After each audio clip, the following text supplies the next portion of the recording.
यत्पादपंकजरज परिमार्जितेषु चेतस्सु दर्पणतलामलतांगतेषु शब्दार्थ संपदोदारतरा स्फुरन्ति विघ्नच्छिदेस्तु भगवान सगणादिनाथः।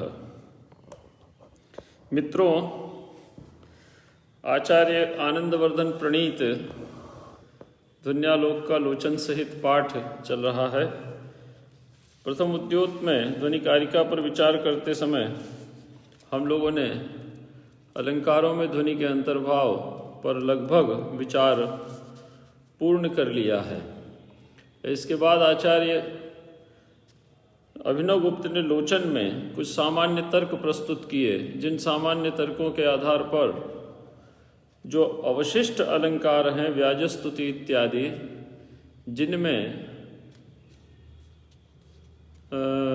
ध्वन्यर्थ या व्यंग्यार्थ की वैशद्यन्य प्रतीति होती है, उसमें कैसे ध्वनि का अंतर्भाव नहीं किया जा सकता है, इस पक्ष को प्रस्तुत किया गया। तो पिछली कक्षा में हमने उन्हीं तर्कों को देखा था और उन तर्कों पर विस्तार के साथ विचार किया था। तो 4 परिकर कारकाएं आचार्य ने प्रस्तुत की थीं। व्यंग्यस्य यत्राप्राधान्यम वाच्यमात्रानुयायिनः समासोक्त्यादयस्तत्र वाच्यालंकृत्य स्फुटा व्यंग्यस्य प्रतिभामात्रे वाच्यार्थानुगमे विवा न ध्वनिर्यत्र वा तस्य प्राधान्यम न प्रतीयते। ये तो 4 तर्क दिए आचार्य ने कि अलंकारों में ध्वनि का अंतर्भाव क्यों नहीं किया जा सकता, और जो अवशिष्ट अलंकार है जैसे व्याजस्तुति इत्यादि, जिनमें व्यंग्यार्थ वैशद्य प्रतीत होता है, उन सभी पर ये 4 तर्क लागू हो जाते हैं और इन तर्कों के आधार पर उन अलंकारों में भी ध्वनि के अंतर्भाव का प्रत्याख्यान किया जा सकता है। लेकिन ध्वनि होगा कहाँ, तो इस पर विचार करते हुए आचार्य ने चौथी कारिका प्रस्तुत की थी। तो ये जो 4 तर्क थे, इनको आचार्य अभिनवगुप्त ने संक्षेप में प्रस्तुत किया और कहा कि चतुर्षु प्रकारेषु न ध्वनि व्यवहारः सद्भावे व्यंग्यस्य अप्राधान्ये मृष्ट प्रतीतौ वाच्येन समप्राधान्ये और अस्फुटे प्राधान्ये। तो पहला था कि सद्भावे व्यंग्यस्य अप्राधान्ये, व्यंग्य होता है अप्रस्तुत प्रशंसा इत्यादि में, लेकिन व्यंग्य के रहते हुए भी उसका अप्राधान्य होता है। अप्राधान्य का अर्थ होता है चारुत्वोत्कर्ष निबंधना ही वाच्य व्यंग्योः प्राधान्य विवक्षा, अर्थात वाच्यापेक्षया व्यंग्य अधिक चमत्कारकारी नहीं होता। दूसरा है मृष्ट प्रतीतो, मृष्ट प्रतीतो होता तो उसकी स्पष्ट प्रतीति नहीं होती, प्रतिभास मात्र होता है।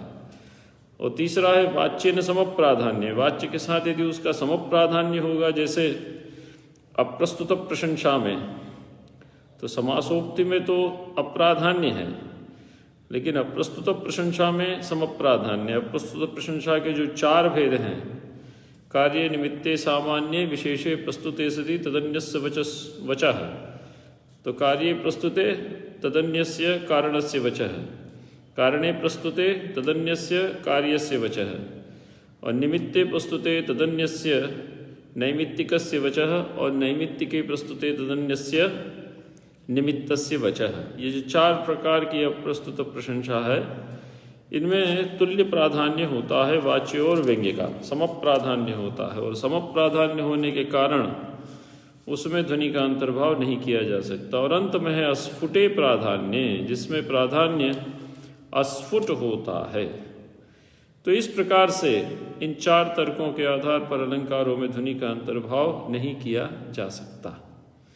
ये सामान्य तर्क विद्या। उसके बाद आज अंत में आचार्य ने कहा तत्परावेव शब्दार्थौ यत्र व्यंग्यम प्रतिष्ठितौ, तो तत्परौ एव शब्दार्थौ यत्र व्यंग्यम प्रतिष्ठितौ, तो व्यंग्य के प्रति समर्पित होकर जहाँ पर शब्द और अर्थ उपस्थित रहते हैं। और ये बात ध्वनि कारिका में भी आचार्य ने प्रस्तुत की थी उपसर्जनीकृत स्वार्थों के प्रसंग में, कि अर्थः गुणीकृतात्मा शब्द गुणीकृताभिधेयः ध्वने सैव विषय मंतव्य संकरोज्झित।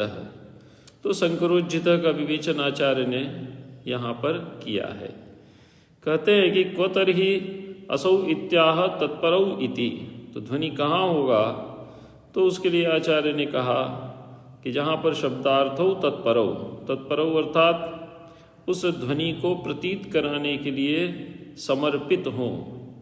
पर शब्द का अर्थ निष्ठ, अर्थात ध्वनि की प्रतीत कराने के लिए शब्द और अर्थ यदि दोनों समर्पित रहते हैं तो ऐसी स्थिति में उसको हम ध्वनि का स्थल मान सकते हैं। जिस कविता में अब जो कारिका में आया था कि संकरोज्झितः विषयः ध्वनेः सह एव विषयः मंतव्य संकरोज्झितः। तो संकरोज्झितः के ऊपर आचार्य अभिनवगुप्त कहते हैं संकरेण अलंकारानुप्रवेश संभावनया उज्झितः इत्यर्थः।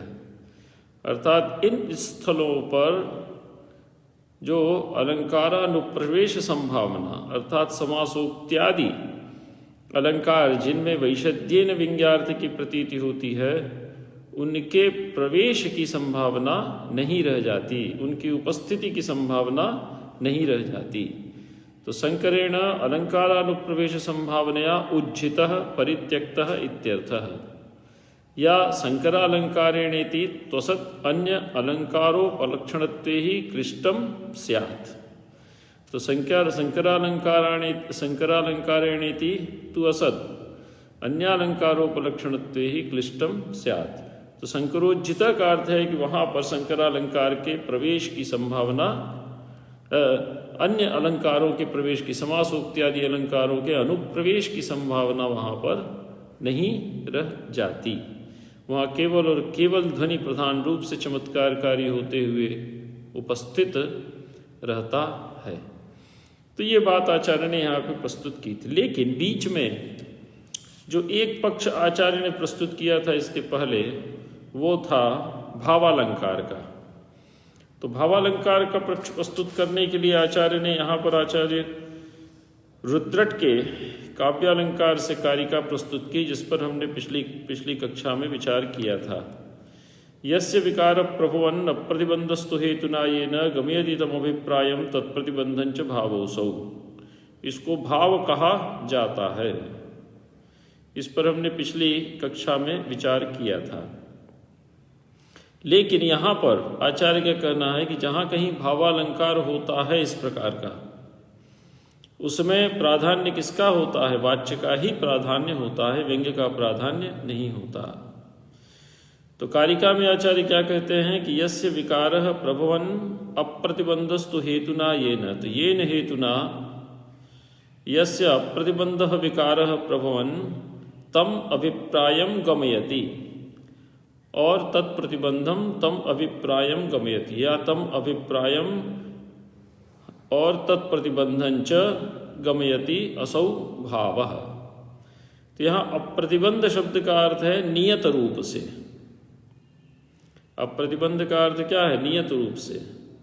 और इसमें पाठभेद मिलता है आचार्य रुद्रट के काव्यालंकार में अप्रतिबंधेन।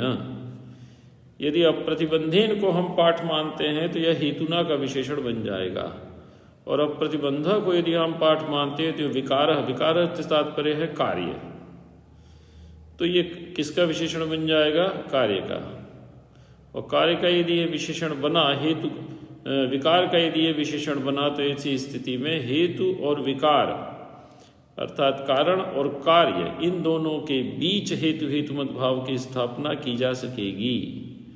और यदि हम अप्रतिबंध कहते हैं तो अप्रतिबंध कहने पर यह अनेकांतिक हेतु हो जाएगा, और हेतु और विकार अर्थात कार्य इन दोनों के मध्य में हेतुमतवाद की स्थापना किया जाना संभव नहीं होगा। लेकिन आचार्य ने अभिनवगुप्त ने अप्रतिबंध माना है और इसको विकारः का विशेषण बनाया है। अप्रतिबंधेन मानकर आचार्य रुद्रट के समान इसको हेतुना का विशेषण नहीं बनाया। तो अप्रतिबंध अर्थात नियतः विकारः येन हेतुना अप्रतिबंधः विकारः प्रभवन।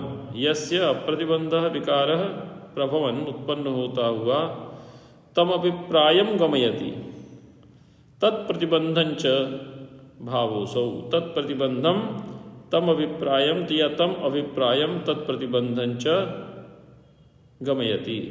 तो उसके अभिप्राय को बताता है, और तत्प्रतिबंधं च गमयति, और उसके प्रतिबंध को भी व्यंजनावृत्ति से प्रकाशित करता है। उसको क्या कहा जाता है? भाव नाम का अलंकार कहा जाता है। लेकिन इस भावालंकार में उदाहरण से और स्पष्ट होगा, आचार्य ने आगे उदाहरण दिया है इसका। लेकिन इस भावालंकार में आचार्य अभिनवगुप्त का कहना है कि अत्रापि वाच्य प्राधान्य भावालंकारता। इस भावालंकार में व्यंग्यार्थ प्रतीत होता जरूर है, लेकिन उस व्यंग्यार्थ की प्रतीति प्रधान रूप से चमत्कारकारी नहीं होती। प्रधान रूप से चमत्कारकारी क्या होती है? वाच्य की प्रतीति ही। तो वाच्य प्राधान्य भावालंकार, प्राधान्यम ही नाम प्राधान्य चमत्कारकारिता। प्राधान्य का अर्थ है जो प्रधान रूप से चमत्कारकारी हो। तो अत्रापि वाच्य प्राधान्य भावालंकारता, यहाँ पर भी वाच्य की प्रधानता होने के कारण भावालंकारता मानी जाती है, व्यंग्य की प्रधानता यहाँ पर नहीं होती। तो यस्य चित्तवृत्ति विशेषस्य संबंधी व्यापारिर विकारो अप्रतिबंधो नियतः प्रभवंस तम चित्तवृत्ति विशेष रूपम अभिप्रायम येन हेतुना गमयते स हेतुर यथेष्टोपभोग्यत्वादि लक्षणोर्थो भावालंकारः। देखिए, इस पंक्ति को पढ़ने के पहले उदाहरण आप देख लीजिए। तो उदाहरण में आचार्य अभिनवगुप्त ने प्रस्तुत किया है कि एकाकिनी यदबला तरुणी तथाहमस्मिन् गृहे गृहपतिश्च गतो विदेशम। एकाकिनी यदबला तरुणी तथाहम अस्मिन् गृहे गृहपतिश्च गतो विदेशम कम याचसे तदिह वासमीयं वराकी श्वशूर ममांध बधिरा ननु मूढ़ पांथ। तो कोई नायिका है या स्त्री है, वो किसी पथिक को संबोधित करके बोल रही है, हे पांथ। तो क्या कहा कि तुम मूढ़ हो, अर्थात तुम मूर्ख हो। क्यों? क्योंकि तुम कम वासम याचसे, दूर देश से आए हुए हो हमारे स्थान पर, हमारे गांव में, और तुम निवास की याचना कर रहे हो। तो कम वासम याचसे, तुम किससे निवास की याचना कर रहे हो? तुमको किसी से निवास की याचना करने की आवश्यकता नहीं है। क्यों? क्योंकि इयम एकाकिनी यदबला तरुणी अहम मैं एकाकिनी अस्मि, मैं क्या हूँ? अहम अस्मिन् गृहे अहम एकाकिनी। इस घर में, जिस घर में मैं हूँ वो घर में मैं अकेली हूँ।